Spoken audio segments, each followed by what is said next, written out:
Mohamed Mbougar Sarr est un écrivain sénégalais. Il est né le 20 juin 1990 à Dakar, au Sénégal. Fils de médecin, élevé au Sénégal et plus tard étudiant en France. Sarr est l'auteur de 3 romans ainsi que d'un certain nombre de nouvelles primées. Il a remporté le prix concours 1021 pour son roman La plus secrète mémoire des hommes, devenant ainsi le premier Africain subsaharien à le faire.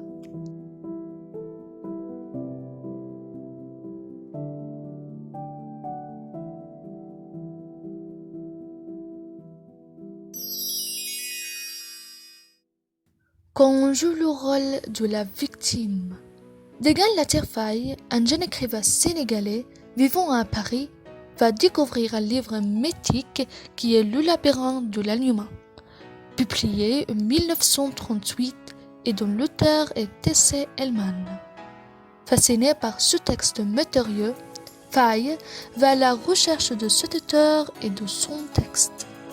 Le titre du roman et son inspiration m'ont incité à aller plus loin de la lecture.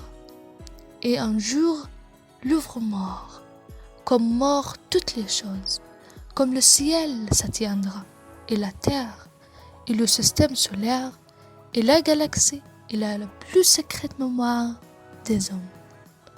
Cette citation de Bolano prépare le lecteur à une aventure littéraire énormément intéressante.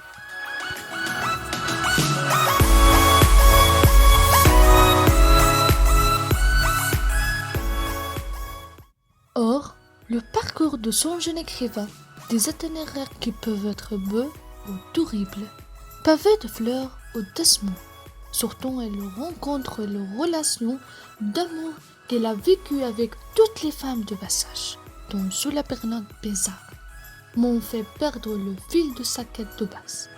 L'auteur croit de mêler l'écriture à la vie.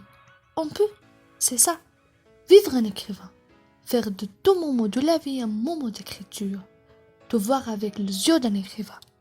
Cela fait que le style ennuyeux de la narration, les détours sexuels interminables du narrateur et le registre familier ont affaibli notre identification au texte.